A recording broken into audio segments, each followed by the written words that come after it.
தெய்வத்தாலாகாத நீ முயற்சி தன் மெய்வருத்த கூலி தரும். அண்ணா சொன்னாரு, நம்ம மாவட்ட செயலர் பார்த்து சொன்னாரு, நம்ம நாஞ்சில் அண்ணன் 10 மணிக்குள்ள ஓட்டையே போட்டு முடிச்சிடணும் அப்படின்னு சொன்னாரு. நான் இன்னொன்னு பதிவு பண்ணிடுறேன், திமுக காரங்களை பத்தி எனக்கு தெரியும். அவங்க அந்த 4 to 6 தான் வந்து கள்ள ஓட்டையே போடுவாங்க. ஏன்னா எஸ்ஐஆர் நம்ம ரெடி ஆயிட்டு இருக்கோம். அவங்கள பொறுத்த வரைக்கும் எஸ்ஐஆர் என்ன தெரியுங்களா, ஸ்டாலின் ஐடென்டிபிகேஷன் ரெஜிஸ்டர் ரெடி பண்ணி வச்சிருக்காங்க. யார் யாரெல்லாம் ஊர்ல இல்ல, யார் யாரெல்லாம் செத்து போயிட்டா, இதையும் மீறி ஒரு ரிஜிஸ்ட்ரேஷன் வச்சிருக்காங்க. கரெக்டா 4 மணிக்கு வருவாங்க. உசாரா இருங்க, 4 மணிக்கு தான் முக்கியம். 10 மணிக்கு நம்ம மக்கள் ஆட்டோமேட்டிக்கா வந்து ஓட்டு போட்டுருவாங்க.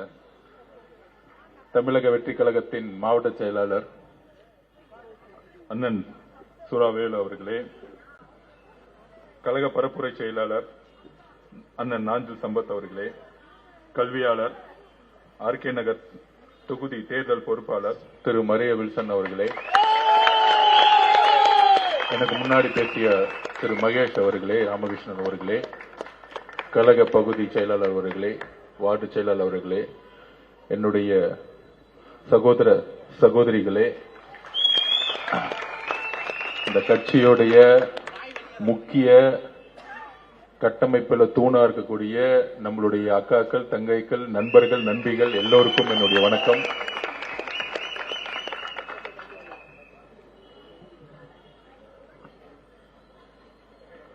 அதாவது ஆர்கே நகர்,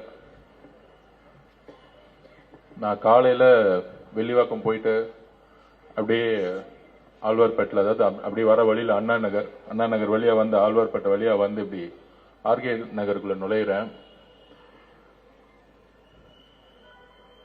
ஒரு அண்ணா நகருக்கும் ஒரு ஆர்கே நகருடைய அமைப்பிற்கும் அங்கிருந்து அந்த கார்ல வரும்பொழுதே வித்தியாசம் எவ்வளவு தெரியுது அப்படின்னு. திமுகவும் சரி அதிமுகவும் சரி மாறி மாறி ஆண்டு இருக்காங்க. ஆனால் எப்பொழுதும் வட சென்னை ஏழ்மையுடைய உச்சத்திலேயே இருந்துகிட்டே இருக்கு. அது ஏன்னா வட சென்னைய அரசியல் ரீதியா திமுக கைப்பற்றணும்னா தேர்தல் சமயத்தில் ஒரு 1000 ரூபாய் 2000 ரூபாய் கொடுத்து இந்த ஏழ்மையா வச்சுக்கிட்டே இருக்கணும். எப்பயுமே ஒரு அண்ணா நகர் மாதிரி ஆர்கே நகர் மாறக்கூடாது, ஒரு நுங்கம்பாக்கம் மாதிரி பெரம்பூர் மாறக்கூடாது. அந்த மாதிரி வட சென்னையில வில்லிவாக்கம் ஆரம்பிச்சு வில்லிவாக்கம், பெரம்பூர், ஆர்கே நகர், கொளத்தூர், முதலமைச்சர் தொகுதி உட்பட கொளத்தூர், ராயபுரம், திருவெற்றியூர் எல்லாருமே மிகப்பெரிய வறுமையிலேயே இருந்துட்டு இருக்கக்கூடிய ஒரு சூழ்நிலை இந்த அரசியல் தான் உருவாகிட்டே இருக்கு. இதுக்கு மக்கள் பொறுப்பு இல்ல. இன்னைக்கும் 30, 40, 50% இன்னைக்கும் சேரிகள் வாழக்கூடிய பகுதிகளாகவும் அந்த இடத்துல நம்ம மக்களுக்கு சாதாரண ஒரு அடிப்படை கட்டமைப்பு கூட கிடையாது. அந்த அளவிற்கு பூர்வ குடிமக்களா இருக்கக்கூடிய வட சென்னை மக்களுக்கு எதுவுமே கிடைக்காம பாத்துக்கிறதா இந்த திமுகவுடைய ஆட்சி முறை. பொதுவா சொல்றாங்க, ஏன் திமுக மேல இவ்வளவு கோவப்படுறீங்க, கடுமையா பேசுறீங்க அப்படின்னு. நான் திமுகவில் வந்து வேலை பார்த்த சமயம் 2015 திமுக 40க்கு 40 தொகுதி தோத்த நேரம். அந்த நேரம் அதிமுக தான் வெற்றி பெற்று இருந்துச்சு, திமுக சோர்ந்து போயிருந்துச்சு.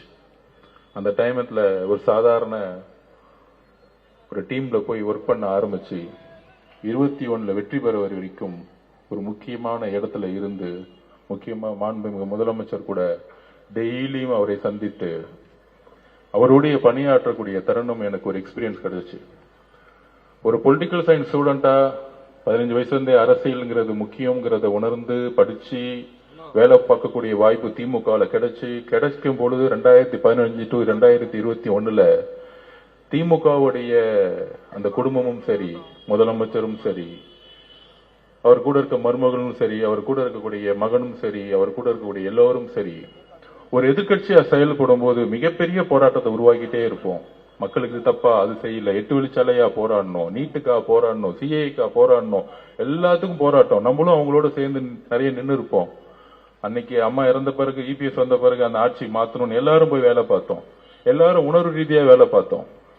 ஆனா 21 ஜெயிச்ச பிறகு எம்ஜிஆருக்கு இன்னெல்லாம் நிலைமை ஏற்பட்டுச்சு. கலைஞர் கூட இருந்து 71 ஜெயிச்ச பிறகு அவர் ட்ரெஷரரா இருந்தாரு, பணபலத்தை கொண்டு வந்தாரு, எல்லாமே கொண்டு வந்து ஜெயிச்ச பிறகு கருணாநிதி அவரை வெளியே அமைச்ச பிறகு சொன்னாரு அவர் ஒரு துரோகின்னு எம்ஜிஆர் மேல ஒரு சின்னதா ஒரு பழிய சொல்லி கட்சி விட்டு வெளியே அமைச்சாரு.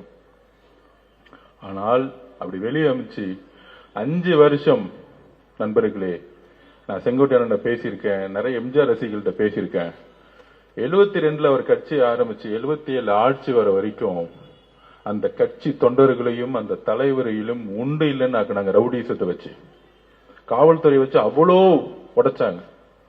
அதே மாதிரி 50 வருஷம் கழிச்சு நம்மளுடைய தலைவருக்கு அவ்வளோ பிரச்சனைகளை இந்த அரசு உருவாக்குது. ஏன் இந்த 50 வருஷத்தை வேற யாருக்கும் உருவாக்கல? அம்மா ஜெயலலிதாக்கு அப்புறம். ஏனால் எம்ஜிஆருக்கு அப்புறம் அம்மா ஜெயலலிதாக்கு அப்புறம் வேற உறுதியான தலைவரை தமிழகத்துல இன்னும் அந்த குடும்பம் பார்க்கல. அவ்வளவுதான். அதனாலதான் 6 டிஸ்ட்ரிக்ட் போய் முடிக்கிறதுக்குள்ளேயே கரூர்ல மிகப்பெரிய ஒரு பிரச்சனையை உருவாக்குனாங்க. அது மூலியமா 41 பேரை வந்து கொல்லப்பட்டாங்க. அதுக்கப்புறம் எஸ்ஓபி திருப்பி நான் பதிவு பண்றேன். எஸ்ஓபி போட்டு நம்ம தலைவர் முன்னாறு 38 டிஸ்ட்ரிக்ட் போயிட்டு வந்திருக்கணும். அதெல்லாம் முடக்கி நிப்பாட்டினாங்க. இந்த எஸ்ஓபி வெளியே வரக்கூடாது. அவரு வெளியே வந்தா 1 லட்சம் பேர் வந்தா போலீஸ் பாதுகாப்பு கொடுக்க மாட்டோம். போலீஸ் பாதுகாப்பு கொடுக்கலன்னா மக்களுக்கு எதாவது ஆகட்டும். மக்களுக்கு எதாவது ஆன பிறகு அந்த கொலை பழிய நம்ம தலைவர் விஜய் அவர்கள் மேல போடட்டும். இதுதான் அவங்களுடைய பிரச்சாரம் கடந்த 6 மாசமா. வேற எந்த பிரச்சாரமும் அவங்களுக்கு எடுபடல. தனிப்பட்ட பிரச்சாரங்கள் எதுவுமே எடுபடல. அப்ப ஏன் முடக்குறாங்க? ஏன்னா அவங்களுக்கு தெரியும் ஒவ்வொரு மாவட்டத்திலையும் ஒவ்வொரு சர்வே எடுக்கும் பொழுது நம்மளுடைய வளர்ச்சி எவ்வளவு, தலைவர் ஒவ்வொரு ஊருக்கு போயிட்டு வர்றதுக்குள்ள எவ்வளவு பெரிய வளர்ச்சின்னு அவங்களுக்கு தெரியும். அப்ப அந்த கடுமையான போலீஸை வச்சு, காவல்துறையை வச்சு எந்த அளவிற்கு எந்த அமைச்சர்கள் நம்மளை பத்தி பேச மாட்டாங்க. முதலமைச்சர் பேச மாட்டாரு, துணை அமைச்சர் பேரை சொல்ல மாட்டாரு. இதுதான் அரசியல், மிகப்பெரிய அரசியல். ஏன்னா அவங்க கிட்ட கட்சி இல்ல, அவங்க கிட்ட கவர்மெண்ட் முன்னாடி இருக்கு. அந்த கவர்மெண்ட் இருக்கக்கூடிய அதிகாரிகள், கலெக்டர், ஐஏஎஸ், ஐபிஎஸ் எல்லாரும் அவங்களுக்காக பணியை செஞ்சு அவங்களுக்கு வந்து நமக்கு ஒரு லா, அவங்களுக்கு ஒரு லா, அப்படி கொண்டு வந்து ஒரு கட்டமைப்பை உருவாக்கி நம்மளை எல்லாம் ஓரம் தள்ளினாங்க. எந்த பிரச்சாரம் செய்ய முடியாதுன்னு. ஆனா அதெல்லாம் மீறி மீறி எங்கெல்லாம் பிரச்சாரம் செஞ்சோமோ அங்க மக்களுடைய ஆதரவு, உண்மையா சொல்றேன், எம்ஜிஆருக்கு மிகப்பெரிய ஆதரவு வந்துச்சு. திருப்பி சொல்றேன், யூடியூப்ல போய் திருவாரூர்ல போய் பாருங்க. ஒட்டுமொத்த திருவாரூர்ல தஞ்சாவூர் பெல்ட்டே அங்கதான் இருந்துச்சு. திருவாரூர்ல அதை பார்த்தே அவங்க பயந்துட்டாங்க. சோ உடனே அந்த கரூருடைய இன்சிடென்ட்க்கு அப்புறம் நீங்க பாத்திருப்பீங்க, ரீசெண்டா நம்ம மேல வந்து அதிமுக இவங்க எல்லாம் விமர்சனம் பண்ணிட்டு இருப்பாங்க. இப்ப ரீசெண்டா இந்த ஒரு வாரமா இன்னைக்கு என்ன நாள் சொல்லுங்க? இன்னைக்கு என்ன நாள்? இன்னைக்கு ரம்ஜான். நம்மளுடைய சகோதர சகோதரிகள் நோன்பு இருந்து நேற்று முடிச்சு, தலைவர் 2 நாளுக்கு முன்னாடி நோன்பு இருந்து ஈவினிங் முடிச்சு நம்ம கொண்டாடணும். அப்ப அவர் பேசும்போது ஒரு முக்கியமான ஒரு விஷயம் பதிவு பண்ணார். 15 நாளா தலைவரை சுத்தி, கட்சி சுத்தி, தமிழக வெற்றி கழகம் பிஜேபி கூட போயிடுவாங்க பேசுறாங்க. அவர் டெல்லி போயிட்டா சிபிஐ வந்து அவர் வந்து அழுத்தம் கொடுக்குது.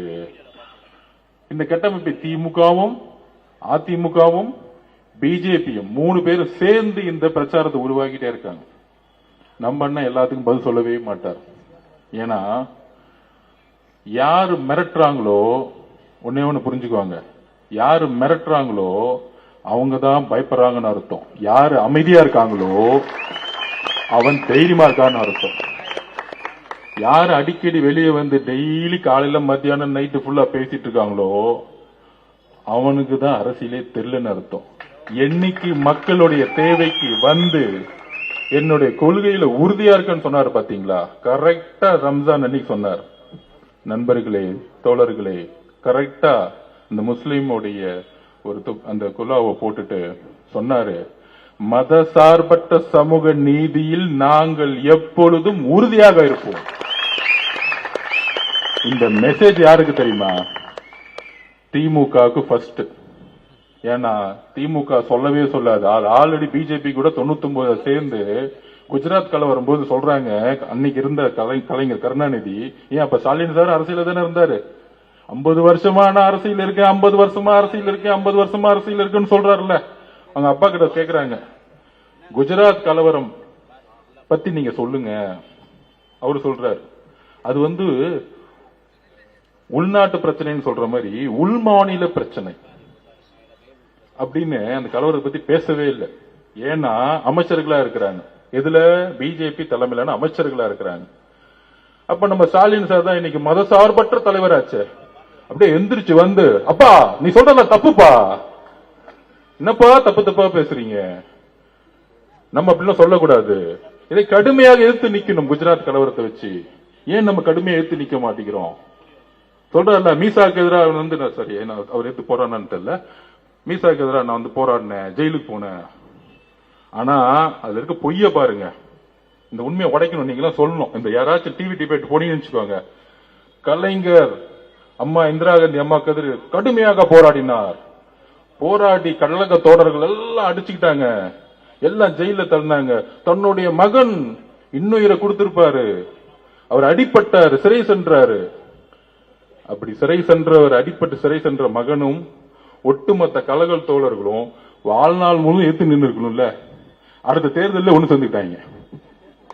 அடுத்த தேர்தலில் திமுக யாரு கூட ஒண்ணு சேர்ந்தாங்க? அதே இந்திரா காந்தி அம்மா கூட சேர்ந்துக்கிட்டாங்க. ஏன்? ஒரே நோட்டீஸ் தான், ஊழல் கேஸ போட்டுருவேன், ஒழுங்கா சேர்ந்து சொன்னா சேர்ந்துட்டாங்க. இதுதான் திமுக.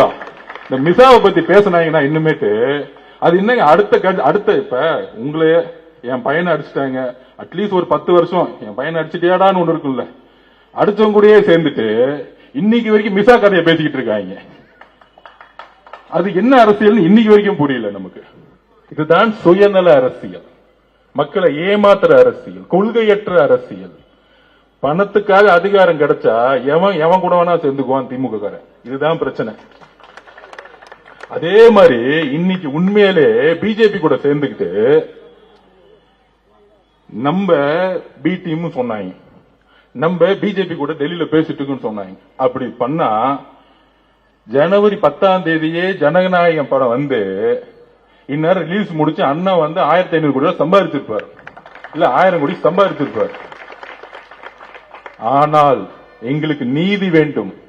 இந்த ரம்ஜான் மாதத்திலிருந்து நாங்க சொல்றோம், சிறுபான்மை சகோதரிகளே, முஸ்லிம் சகோதர சகோதரிகளே, கிறிஸ்துவ சகோதர சகோதரிகளே, எங்களுடைய தலைவர் தமிழ்நாட்டின் உறுதியாக மதசார்பற்ற கொள்கையில் உறுதியாக இருந்ததனால்தான் திமுகவுடைய ஸ்டாலின் அவர்களுடைய படம், தன்னுடைய மகனுடைய ரெட்ஜைனுடைய படம், தன்னுடைய பேரன் இன்ப நிதியோட படம் 10ஆம் தேதி ரிலீஸ் செய்யப்பட்டது. இன்னைக்கு வரைக்கும் ஜனநாயகம் முடக்கப்பட்டது. இதை கிறிஸ்துவ சகோதரர்களும் இஸ்லாமிய சகோதரர்களும் உணரணும். இது யாரு பிஜேபி கூட இன்டைரக்டா இருக்காங்கன்னு உணரணும். அதுலயும் இந்தி திணிப்புக்கு எதிரான படமா, இருமொழி கொள்கைக்கு ஆதரவான படம்னு சொன்னாங்க.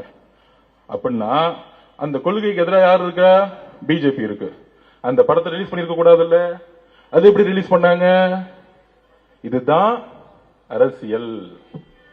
அண்ணன் விஜய் அண்ணன் படத்தை ரிலீஸ் பண்ண கூடாது, அவர் அரசியல் படமும் கிடையாது அது. அப்ப இதுல இருந்து புரிஞ்சுக்கணும் சிறுபான்மை சகோதரர்களும், யாரு உண்மையாக மதசார்பற்ற கொள்கைக்காக அவர் நினைச்சிருக்கலாமே, சரி நம்ம சேர்ந்துக்கலாம். இப்ப சொல்றாங்களே எல்லாரும், அதான் கொடுக்கறாங்களே ஆஃபரு, கூட்டணி உருவாக்க முடியல. அவர் நினைச்சிருந்தா என்ன கூட்டணி உருவாக்கி இருக்க முடியும் தெரியுமா? மதசார்பற்ற தலைமையிலிருந்து வெளியே வந்திருந்தா இன்னைக்கு அவர் முதலமைச்சர் சொல்றதுக்கு டெல்லி கூட ரெடி. அதையெல்லாம் தூக்கி போட்டார். அவர் உறுதியா இருக்கிறார். நான் என்னுடைய கொள்கையில் உறுதியா இருக்கிறேன். ஏனென்றால் முதல் நாளே சொன்னாரு, பெரியார் அவர்கள் கொள்கையும் அம்பேத்கர் அவர்கள் கொள்கையும் உருவாக்கிய பொழுது அவர் சொன்னது சும்மா போட்டோக்காக கிடையாது. இன்றைக்கு நாங்கள் உறுதியாக சொல்றோம், தமிழக வெற்றி கழகத்தின் ஆபீஸ்ல தான் பெரியார் சிலையும் இருக்கு, அம்பேத்கர் சிலையும் ஒன்றாக இருக்கிறது. இது அறிவாளத்துல கிடையாதுப்பா. நான் ஓப்பனா சொல்றேன், டிக்ளேர் பண்றேன். சேலஞ்ச் இருந்தா சொல்லுங்க, ஸ்டாலின் சார் சொல்லட்டும், முதலமைச்சர் சார் சொல்லட்டும். உங்க அறிவாளத்தில் அம்பேத்கர் சிலை இருக்கா? உங்க அறிவாளத்தில் பெரியார் சிலை இருக்கா? கிடையாது. அப்ப யார் கொள்கையில் அதிகமா இருக்கிறா? இப்ப கூட ரீசெண்டா நான் ஆர்ப்பாட்டத்தில் பேசினேன். அன்னைக்கு நான் கோவப்பட்டேன், அதை டைவர்ட் பண்ணிட்டாங்க. அப்ப கூட ஆரம்பத்துல என்ன சொன்னேன், 12 வயசு குழந்தை கழிப்பறைக்கு போகும்போது கழிப்பறை இல்லாம கற்பழிக்கப்பட்டு தூக்கி போட்டிருக்காங்க. ஒரு முதலமைச்சர் பேசல, ஒரு அமைச்சர் பேசல, ஒரு எம்எல்ஏ பேசல. அப்ப அவர் மேல இருக்க ஒரு விமர்சனத்தை மக்கள் நினைக்கிறத அந்த அம்மா என்கிட்ட பேசின உணர்வை நான் சொல்றேன். ஆனா இன்னைக்கு வரைக்கும் பதில் கிடையாது. கொள்கை தெரியுமா நம்மளை பார்த்து கேட்டார் துணை முதலமைச்சர் உதயநிதி அவர்கள். நான் சொன்னேன், வாங்க உங்க சன் டிவிலே உட்காருவோம், கலைஞர் டிவிலே உட்காருவோம், நீங்கள் நானும் உட்காருவோம், நீங்க 4 கொஸ்டின் கேளு, நான் 4 கொஸ்டின் கேட்கிறேன். என்ன ஏதோ ஒரு கொஸ்டின்ல எனக்கு எதுவுமே தெரியாத மாதிரி ஒரு கொஸ்டின் கேட்டு நான் அமைதியாயிட்டேன், அரசியல் விட்டு போயிடுறேன்னு சேலஞ்ச் விட்டேன். ஆனா இன்னைக்கு வரைக்கும் பதில் கிடையாது, தெரியாது. நேர ஸ்டாலின் சார் டாக்ஸ் 30% கமிஷன் அடிச்சு அண்ணா சொன்னாரு பாருங்க, ஒருத்தர் ரோடு போடுவாரு, ஒருத்தர் குழி நோண்டுவாரு, இன்னொருத்தர் ரோடு போடுவாரு, குழி நோண்டுவாரு. அது எதுக்குன்னா 30% கமிஷனுக்கு. ரோடு போட்ட மாதிரி இருக்கணும், குழி நோண்ட மாதிரி இருக்கணும். இப்படிதான் அக்கா மேயர் பெரியாக்காவும் சரி, இங்க இருக்க அமைச்சர்களும் சரி, நோண்டாங்க போட்டாங்க, நோண்டாங்க போட்டாங்க. கடைசியில பார்த்தா 4500 கோடி போட்டு போயிட்டாங்க அவங்க பாட்டிக்கு. ஊழலை தவிர எதுவுமே யோசிக்கிறதே கிடையாது இவங்க. எதுவுமே ஐடியா இல்ல. ஊழல் பண்ணும், கமிஷன் அடிக்கணும், கரப்ஷன் பண்ணும், கடைசியில ஓட்டு அன்னைக்கு வந்து 2000 ரூபாய் கொடுத்து மக்கள் ஓட்டு போட்டுருவாங்க. அப்ப அந்த அளவிற்கு 2000 ரூபாய் கொடுத்தா ஓட்டு போட்டுருவாங்க. அந்த 2000 ரூபாய் கொடுக்கக்கூடிய அமைச்சர் தான் பெரிய தேர்தல் தெரிஞ்சவர்னு ஒரு மனநிலை உருவாக்கி இருக்க பாத்தீங்களா? அப்பெல்லாம் ஒண்ணுமே கிடையாது. நான் 21 இவங்களோட எல்லாம் ஒர்க் பண்ணிட்டு வந்தேன். ஒருத்தனுக்கு ஒண்ணுமே தெரியாது. திருப்பியும் சொல்றேன், நம்பாதீங்க. அவரு வேலு, அவரு நேரு, அவரு செந்தில் பாலாஜி, நான் உதாரணமே சொல்றேன். அவர் அண்ணன் அரசியல் விட்டு போயிட்டாரு, அழகிரி என்ன இருக்காரு பாருங்க. அதுக்கு மேல ஒரு ஃபார்முலா கிடையாது. திருமலா ஃபார்முலா ஓட்டு போட்டு கரெக்டா சொல்லுவாரு. 1,97,000 ஓட்டுல 1,95,000 ஓட்டு திமுக கிடைச்சிரும் சொன்னார். ஒரு நேரத்துல கரெக்டா கொடுத்துருப்பாரு. கடைசியில என்னாச்சு? அவர் அரசியல் இல்ல, மக்கள் அவரை நிராகரிச்சுட்டாங்க. இந்த மாதிரி காசு மட்டுமே நம்பி பெரிய தேர்தல் தெரிஞ்சவங்கன்னு ஒரு பிம்பத்தை உருவாக்குறாங்கல்ல, கிடையவே கிடையாது. ஒரு சாமானியன் ஒரு பண்ணையாரை எதிர்த்து 67 77 மாற்றத்தை உருவாக்கி சாமானியன் ஜெயிச்சாங்க. அந்த அரசியல் தான் இந்த 26 நடக்க போகுது. அதை நம்ம நம்புவோம், அதை உறுதியா நம்புங்க. இந்த பணபலம், கூட்டணி அதெல்லாம் ஒண்ணுமே கிடையாது. நம்ம மதசார்பற்ற கொள்கையில இருக்கணும்னு சொன்னவன கூட்டணிக்கு நம்ம அதிமுக போலன்னு சொன்னோன்னு 2 நாள் முன்னாடி அதிமுக பிரச்சாரம் ஆரம்பிச்சுட்டாங்க. அது என்ன ஷூட்டிங் அவர் கரூர்ல பண்ணாரு. எவ்வளவு கொடூரமான கேவலமான மனநிலை இருந்தா இப்படி ஒரு பிரச்சாரத்தை உருவாக்குவாங்க அதிமுகவும் பிஜேபியும்? சொல்லுங்க. அவங்க தான் கரூருக்கு வந்தாங்க. அங்க இருக்கிற இபிஎஸ் பொதுச்செயலாளர் தான் சொன்னாங்க இது திமுக தான் காரணம்னு. பிஜேபி குழுவே சொன்னாங்க இது அவங்க தான் காரணம்னு.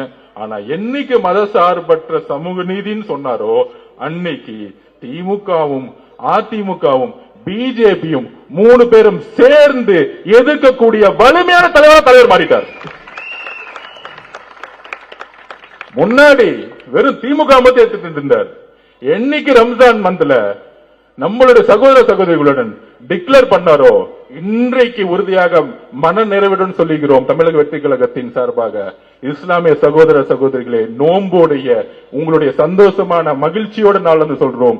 நாங்கள் மட்டும்தான் உண்மையாக உறுதியாக உங்களுடன் எப்பொழுதும் இருப்போம். எப்பொழுதும் உயிர் உள்ளவரை எங்கள் மீது தாக்குதல் ஏற்பட்டாலும், எங்களுடைய எலும்புகள் உடைக்கப்பட்டாலும், மதசார்பற்ற கொள்கையிலும் சமூக நீதி கொள்கையிலும் நாங்கள் எப்பொழுதும் உறுதியாக இருப்போம் என்பதை நாங்கள் இங்க பதிவு பண்றோம். நாங்க ரமலான் மாநிலத்தில் அந்த அளவிற்கு எங்களுக்கு நீதி வேண்டும். எங்கள் மேலுதான் எல்லா பிரஷரும், எல்லா அடியும் விடுவது. திமுக காரன் போலீஸ் வச்சு அடிக்கிறாங்க. டெல்லியில இருந்து படத்தை ரிலீஸ் பண்ணக்கூடாது அடிக்கிறாங்க.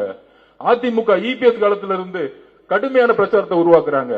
ஆனால் இதையெல்லாம் அமைதியாக தன்னுடைய பிரச்சாரம் மூலமாகவும் மக்களுடைய ஆதரவு எங்கிருந்து உருவாகுதுன்னா நம்ம தலைவர்கிட்ட ஒண்ணு இருக்கு. அது என்ன தெரியுமா?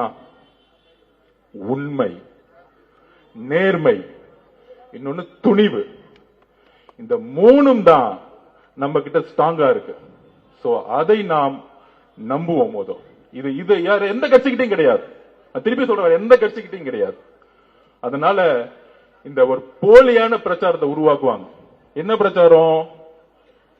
இப்ப சொன்னாங்களே பாருங்க, கரூர்ல அவர் ஷூட்டிங் நடத்தினாரா? நான் ஷூட்டிங் போனேன். மகாபலிபுரம் பக்கத்துல ஒரு 150 ஏக்கர்ல பண்ணிட்டு இருந்தாங்க. அவர் கிளம்பி வாங்கன்னு சொன்னா 10 நிமிஷத்துல 50,000 பேர் நிப்பாங்க. 10 நிமிஷத்துல 50 பேர் நிப்பாங்களா நிப்பாங்க மாட்டாங்களா? அப்ப கரூர்ல பிரச்சாரம் போன்ற இடத்துல ஷூட்டிங் எடுத்தான்னு ஒரு பொய்யான தகவலை பரப்பி நம்மளுடைய உறவுகளை இழந்து 41 உலகங்கள் இருந்து இன்றைக்கும் வருத்தத்தில் இருக்கும். அவங்களை அசிங்கப்படுத்தக்கூடிய செயலை இந்த அரசியல் செஞ்சுக்கிட்டு இருக்கு. அதை நாங்கள் தூக்கி எறிவோம். மக்களே தூக்கி எறிவாங்க. அதை யார் உருவாக்குனதும் தெரியும். அதுக்குதான் போயிட்டு வந்தார் செந்தில் பாலாஜி என்கொயரிக்கு. உண்மைகள் தெரியும். நாளைக்கு ஒரு நாள் எல்லா உண்மைகளும் தெரியும். கரெக்டான நீதிமன்றமும் கரெக்டான ஒரு ஆபீசரும் வருவாங்க, வராமல இருக்க மாட்டாங்க. உண்மை எப்பொழுதும் ஜெயிக்கும். அதை நாங்க நம்புறோம். எப்பயுமே நாங்கள் உண்மையை பக்கம் நிக்கிறோம். அந்த உண்மை எப்பொழுதும் ஜெயிக்கும். அண்ணாக்கு அப்புறம் கலைஞர் உருவானார். அது எம்ஜிஆரும் கூட இருந்தார். கலைஞர் தவறு செய்யும் பொழுது, கலைஞர் குடும்ப ஆட்சி ஏற்படும் பொழுது, கலைஞர் ஊழல் செய்யும் பொழுது, கலைஞர் கொடுமையான ஆட்சி செய்யும் பொழுது, கலைஞர் ஜனநாயகத்துக்கு எதிரான ஆட்சி செய்யும் பொழுது எம்ஜிஆர் உருவானார். எம்ஜிஆர் ஜெயிக்க முடியுமான்னு கேட்கும் பொழுது, காலமும் நேரமும் இயற்கையும் மக்கள் ஒரு தலைவனை உருவாக்குவார்கள். ஆனா அவர்கிட்ட உண்மை இருக்கணும். அப்படிதான் எம்ஜிஆர் உருவாக்குனாங்க. உடனே எம்ஜிஆர் போயிட்டாரு. எம்ஜிஆர் போயின உங்களுக்கு எல்லாம் தெரியும், ஐயோ அவ்வளவுதான், அதிமுக முடிஞ்சிச்சு, தமிழ்நாட்டில் இனிமேட்டு இந்த குடும்பம் மட்டும்தான், கலைஞர் தான் எல்லாம் அப்படின்னு வீர் நட போட்டாங்க எல்லாரும்.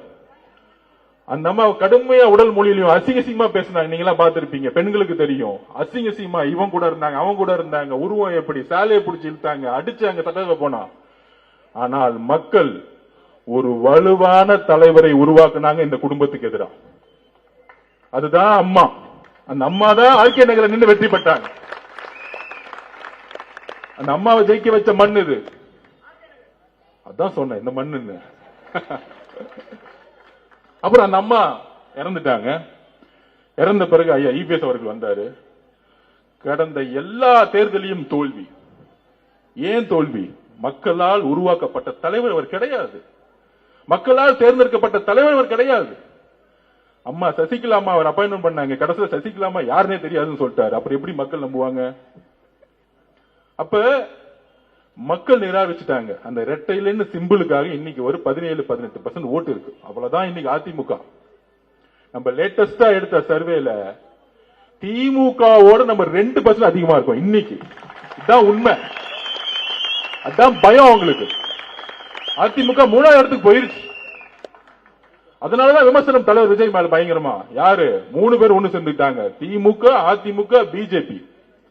இப்ப 3 பேரும் ஒன்று சேர்ந்து ஒருத்தர் எதுக்குறாங்க. அந்த 3 பேர் யாரு தெரியுங்களா? அந்த 3 பேர் கூட எத்தனை கூட்டணி இருக்கு? இது தமிழக வரலாற்றிலே நடந்ததில்லை.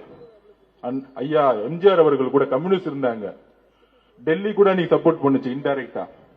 ஆனால் இன்னைக்கு ஒரு ஆள், ஒரு கட்சி, ஒரு சாமானிய கட்சி, இளைஞர்கள் ஒட்டுமொத்தமா நிக்கிறாங்க. யார் எதிர்த்து? திமுக கூட 26 கட்சி கூட்டணி. ஸ்டாலின் சார் பதறார்.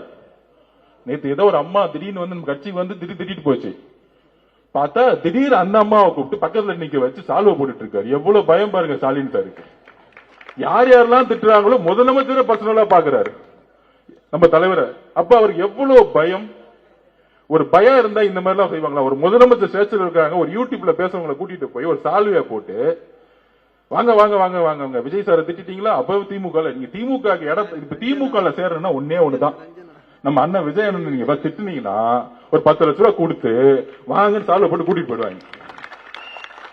அவ்வளவு ஒரு கேவலமா கட்சியை மாறிடுச்சு திமுக இன்னைக்கு. அண்ணா எப்படி எல்லாம் உருவாக்குனார்? கடமை, கண்ணியம், கட்டிப்பாடு, சமூக நீதி, இருமொழிகள், இதெல்லாம் எனக்கு உண்மை தெரியாது. நீ திமுக பத்தி சமூக நீதினா என்னன்னு தெரியுமா? சமூக நீதியா? சமூக நீதி எல்லாம் தெரியாது. கான்ட்ராக்டர், கமிஷன், உனக்கு எவ்வளவு வரும் எனக்கு எவ்வளவு சொல்லுன்னு சொல்லிட்டு போயிட்டே இருப்பான். இதை தவிர ஒண்ணுமே தெரியாது. நம்ம சம்பத்தன்ன பேசுற மொழியில இன்னும் புரியவே புரியாது அவங்களுக்கு. நம்மள பார்த்து கொள்கைக்கிறான். நான் கொள்கை இல்லைன்னா வாங்க உங்க பையன் முதல்ல உங்களுடைய உதயநிதி அனுப்பு, கலைஞர் டிவிக்கே நான் வரேன், ஒண்ணுமே பிரச்சனை இல்ல, லைவ் வைங்க போதும், நான் பேசுவோம், 2 பேரும் உட்காந்து பேசுவோம். வரமாட்டாரு. அவருக்கு சா மூ கான்னு சொல்றதுல ஒண்ணும் புரியாது. அவருக்கு என்னன்னே தெரியாது. அவரு கூட இருந்திருக்கொள்ள தெரியும். பாம்பின் கால் பாம்பறியும். நம்ம பாம்பு இல்ல, ஆனா இந்த கூட இருக்கும்போது தெரியும் நீங்க என்ன பண்ணுவாங்க. அப்ப இன்னைக்கு இருக்க என்ன சூழ்நிலையில இருக்கிறோம்? நம்மளை பார்த்த உடனே நம்மள வந்து மைண்ட் எல்லாம் இது பண்றாங்களாம். அது என்ன திமுக 26 கட்சிப்பா, என்னப்பா தனியா திமுக.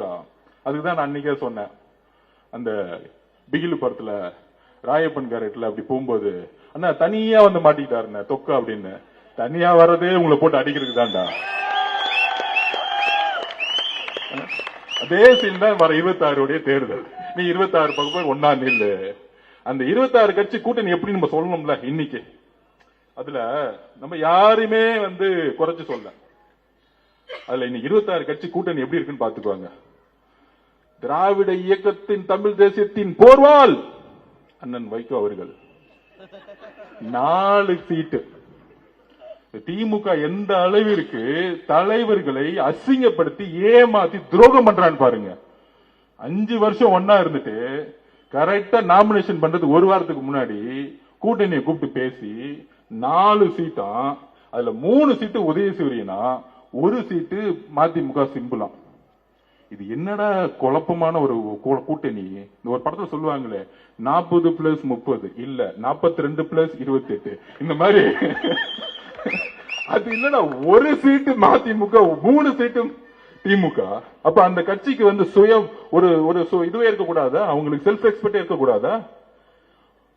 ஐயா மதிமுக தலைவர் எவ்வளவு பெரிய தமிழ் தேசியத்துக்காகவும் திராவிட இயக்கத்துக்காகவும் பேசினாரு. அந்த கட்சி இன்னைக்கு எப்படி ஆகி இந்த திமுக கூட சேர்ந்ததுனால தன்னுடைய கட்சியுடைய சுய கௌரவத்தையும் இழந்து இன்னைக்கு எதுவுமே இல்லாம போயிடுச்சு.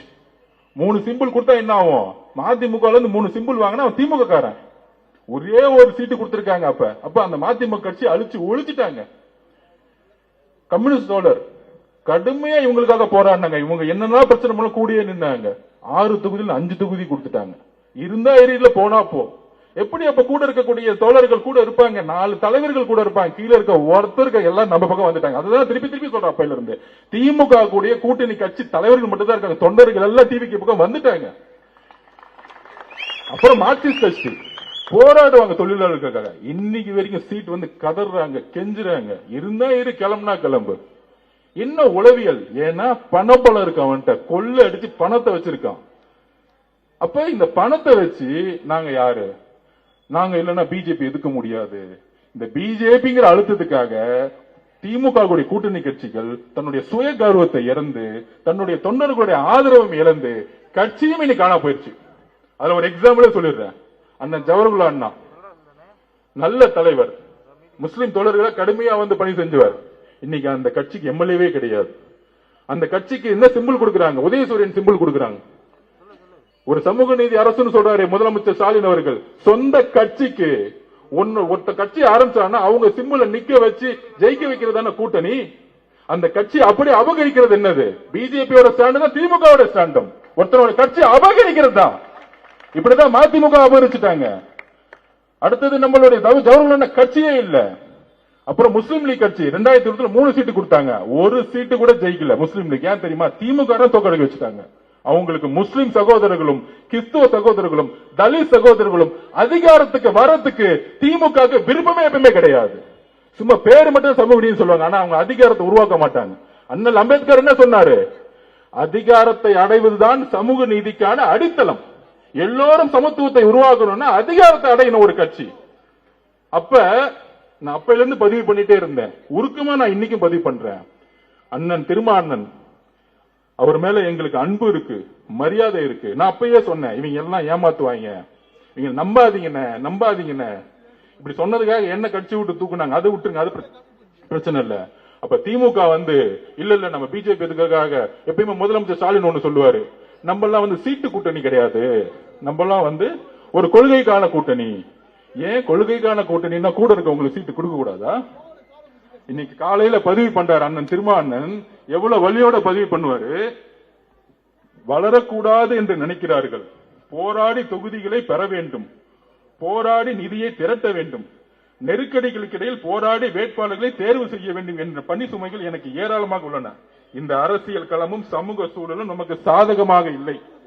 நாம் எந்த வகையிலும் வலிமை பெறக்கூடாது என நினைப்பவர்களின் எண்ணிக்கையே இங்கு அதிகம். நாம் எந்த வகையிலும் வலிமை பெறக்கூடாது என நினைப்பவர்களின் எண்ணிக்கையே இங்கு அதிகம். அப்படின்னா திமுக தான், வேற யாரு? நாம் எந்த வகையிலும் வலிமை பெறக்கூடாது என நினைப்பவர்கள் எண்ணிக்கையே இங்க அதிகம்னா திமுக பத்தி அவர் பேசிட்டு இருக்காரு. கூட 5 வருஷம் பல கொடுமைகளை தலித் சகோதரர்கள் அனுபவிச்சாங்க. ஆனால் கடைசியா 5 தொகுதிக்கு மேல கிடையாது, 6 தொகுதிக்கு மேல கிடையாது. இருந்தா இருங்க, இல்லனா போங்க. நாம் வளர வேண்டும் என்ற வாழ்த்தவோ ஊக்கப்படுத்துவோ இங்கு யாரும் இல்லை என்பதை யதார்த்தமான உண்மை. எவ்வளவு மன வலிமையோட அண்ணன் திருமாவளவன் இத பேசியிருப்பாரு. இத எவ்வளவு அவர் கண்ணுல இருந்து கண்ணீர் மட்டும் தான் வரல. உங்களுக்காக வேங்கவை பட்சத்துக்காக கடுமையான விமர்சனங்களுக்கு உள்ளாக்கப்பட்டவர். கிட்டத்தட்ட 200 தலித் சகோதரர்களுக்கு பல கொடுமைகள் நடந்திருக்கும். ஒவ்வொரு மாவட்டத்திலும் கொடியேற்ற விடமில்ல, எல்லாத்துக்கும் உங்களோட நின்னாரு. ஒரு நண்பனா, ஒரு சகோதரமா. இன்னைக்கு திமுக கூட ஸ்டாலின் சார் நிற்பாரு. ஆனா ஒரு எம்எல்ஏ சீட்டு வரும் பொழுது தலித் சகோதரர்கள் எத்தனை கோடி பேர் இருக்காங்க? 25% இருக்காங்க. அதாவது ஆதி திராவிடர்கள் 95 லட்சம் பேர் இருக்காங்க. அதோடைய ஒரு முகமா வளர்ந்து வந்தார் அண்ணன் திருமாவளவன். ஆனா அவருக்கு 6 சீட்டு கொடுத்து இருந்தா இரு, இல்ல போனா போ. இதுதான் நான் சொல்றேன், இதுதான் அட்ராசிட்டி, இதுதான் பண்ணையாத்தனம். திமுகங்கிறது பண்ணையாத்தனத்துல இருந்து மாறவே இல்லை. ஸ்டாலின் அண்ணா வந்தாருன்னா மாறுவார் நினைச்சோம், மாறல. 2011 அவங்க அப்பா கலைஞர் 10 தொகுதி விசிகே கொடுத்தாங்க.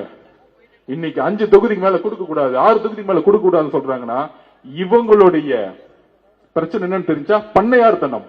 அவர் சொன்ன வார்த்தைகள் திருப்பி திருப்பி பதிவு பண்றேன். நாம் எந்த வகையிலும் வலிமை பெறக்கூடாது என நினைப்பவர்கள் எண்ணிக்கையே இங்க அதிகம். அதுதான் திமுக.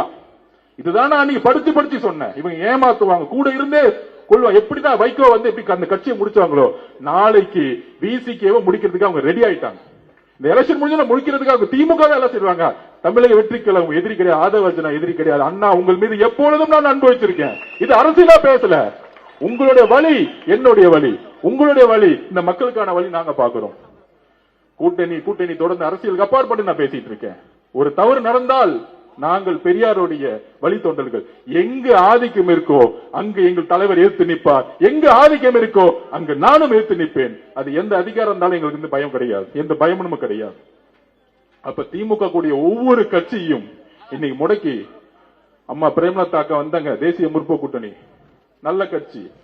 ஆனால் பிஜேபியோட இத்தனை நாள் வந்தாங்களாம், கூடயே இருந்துட்டு அதிமுக கூட இருந்துட்டு வந்தவங்க. அவங்களுக்கு 34 ஒரு எம்எல்ஏ கொண்ட ஒரு ராஜ்யசபா சீட்டு, அதிகமான தொகுதிகள் சைன் போட்டு முன்னாடியே முடிச்சுட்டாங்க. ஆனா இவங்களுக்காக கம்யூனிஸ்ட் தோழர்களும், இவங்களுக்காக ஜவஹர்லால் அண்ணனும், நம்மளுடைய திருமாவளவனும் எல்லோரும் இருந்து திமுகவுடைய எல்லா ஊழல்களுக்கும் எல்லா தவறுகளுக்கும் கூட இருந்து நாங்க தான் ஒரு ஜனநாயக ரீதியா பிஜேபி வரக்கூடாது, நாங்க நிக்கிறோம் திமுக கூட சொன்னவர்கள்லாம் கடைசியில் 5 சீட்டு 6 சீட்டு இருந்தா இருங்க, போனா போன சொல்லக்கூடிய பண்ணையார்த்தனம் இன்னைக்கு தலித் மக்கள் ஒட்டுமொத்தமா திமுக திரும்பி இருக்காங்க. இதுதான் உண்மை. அண்ணன் திருமாவளவனுடைய கண்ணு இருக்கு. முகமது ஸ்டாலின் அவர்கள் வரக்கூடிய எலெக்ஷன்ல ஆட்டோமேட்டிக்கா முடிவு பண்ணிடுவாங்க மக்கள். அதனால இந்த கூட்டணி பொருந்தாத கூட்டணி. அங்க இருக்க கூட்டணியில் இருக்கவங்களே அவங்க கட்சி அபகரிக்கிறாங்கன்னு எல்லா தொண்டர்களும் பேச ஆரம்பிச்சிட்டாங்க. சொந்த சிம்பிள்ல நிக்க கூட கூடாது சொல்லக்கூடிய பண்ணையாத்தனம் இருக்குல்ல, இதுதான் திமுகவுடைய வீழ்ச்சிக்கான அறிகுறி. அப்ப பொருந்தாத 26 கட்சி தலைவர்கள் ஒண்ணு சேர்ந்து தொண்டர்கள் டிவிக்கு பக்கம் வந்த பிறகு இங்க யார் வலிமையான தலைவர்? நம்ம தான் வலிமையான தலைவர். நம்பர் 1. நம்பர் 2, அதிமுக கூட்டணி பத்தி 5 நிமிஷம் பேசி முடிச்சிடுறேன். நம்ம ஏன் தனியா போனோம்? மத சார்பற்ற குறிக்கோள நம்ம ஏன் ஒன்னா நிக்கணும்னா, தமிழ்நாட்டில் முஸ்லிம் கிறிஸ்டின் சகோதரர்கள் தலித் சகோதரர்கள் எல்லோரும் நம் மீது 70% நம்ம பக்கம் திரும்பி நம்மோட நம்பிக்கையா நிக்கிறாங்க.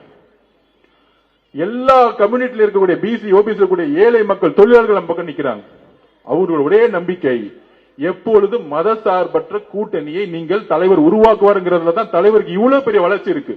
அந்த அடிப்படை கொள்கையை அவர் என்னைக்குமே உடைக்க மாட்டார். அதனால்தான் தனியாக நாங்கள் நிற்போம் உறுதியை கொடுத்தார். அப்புறம் அதிமுக கூட்டணி 10 கட்சி இருக்கு. அந்த கட்சி எதுவுமே பொருந்தாத கூட்டணி. ஏதாவது நம்பர் வேணும்னா அம்மா ஜெயலலிதா சிங்க மாதிரி இருந்தாங்க. ஒரு கூட்டணி பேச்சுவார்த்தை இங்க போயத்தரல முடியும். ஆனா எதுக்கு எடுத்தாலும் டெல்லியில போய் உங்களுக்கு என்ன எனக்கு என்னன்னு சொல்லக்கூடிய ஒரு தோல்வியான தலைவர். ஆனால் அதிமுக கூட எல்லா தொண்டர்களும் டிவிக்கு பக்கம் எப்பயோ போயிட்டோம். அதனால நம்ம அதிமுக விமர்சனம் பண்றதே கிடையாது. எம்ஜிஆர் அவர்கள் உருவாக்கக்கூடிய அம்மா ஜெயலலிதா அம்மா உருவாக்கிய உண்மையான தொண்டர்கள் நம்ம கிட்ட இருக்காங்க. அதனாலதான் இன்னைக்கு நம்ம 35% மேல கிராஸ் பண்ணி வெற்றி பெற இடத்துக்கு போயிட்டோம். அதனால தோழர்களே நம்புங்கள், இன்றைக்கு ரம்ஜானுடைய நாள் என்று சொல்றேன். அடுத்த ரம்ஜான் நம்மளுடைய தலைவர் முதலமைச்சரா சென்ட் ஜார்ஜ் கோட்டையில் உட்கார்ந்துட்டு இருப்பார். அன்றைக்கு என்ன வாக்குறுதி கொடுத்தாருன்னா, மதசார்பற்ற சமூக நீதிக்கான அரசை உருவாக்கும் சொன்னதே அதோடைய முதல் சைன் தான் சென்ட் ஜார்ஜ் கோட்டையில் இருக்கும் பதிவு செய்து ஆர்கே நகர்ல நம்மளுடைய மரியவில்சன் சார் தொகுதி பொறுப்பாளராக போட்டிருக்கோம். ஒரு பெரிய கல்லூரி நடத்தவர், ஆனா ஏழ்மையான குடும்பத்திலிருந்து வந்தவர், மிகப்பெரிய ஏழ்மையான குடும்பத்தில் வந்தவர். நான் உட்பட மிகப்பெரிய ஏழ்மையான குடும்பத்திலிருந்து வந்தோம். அதனாலதான் எல்லாத்தையும் விட்டு நாங்க ரோட்டுக்கு வந்து நின்றுட்டு இருக்கோம், மக்களோட மக்களா நிக்கணும்னு. எப்பொழுதும் சமதர்மம் நினைக்கக்கூடியவர் அவரு. நம்ம சூறாவளி எல்லாரும் சேர்ந்து இந்த ஆர்கே நகர் தொகுதி வெற்றி பெற்று 140 தொகுதியை தமிழக வெற்றி கழகத்துக்கு மட்டுமே ஜெயிக்குங்கிறத ஒரு உறுதியை கொடுத்து இது ஆர்கே நகர்ல இருந்து ஆரம்பிக்கும் சொல்லி விடைபெறுகிறேன். நன்றி, வணக்கம்.